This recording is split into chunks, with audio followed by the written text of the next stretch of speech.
Smells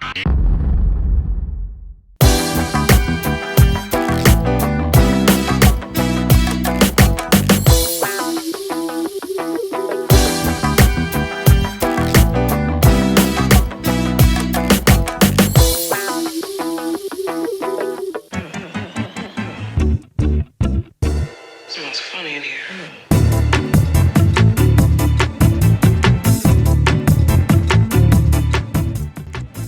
Hola, soy Eduardo Brown, profesor de inglés de Coma, y bueno, este año me han elegido a mí como para representar a la academia. Llevo como 6 años trabajando aquí, dando clases de inglés en la academia, a empresas, y bueno, espero seguir por más tiempo.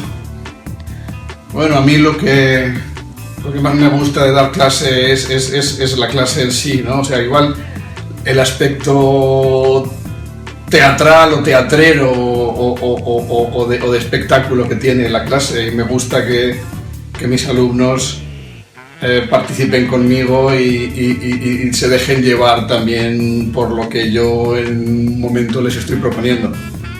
Eso es básicamente, y claro, y es lo que a mí más me llena, es cuando el alumno responde, cuando se lo pasa bien y cuando, bueno, se lo pasa bien trabajando, no que se lo pase bien de cualquier manera, ¿no?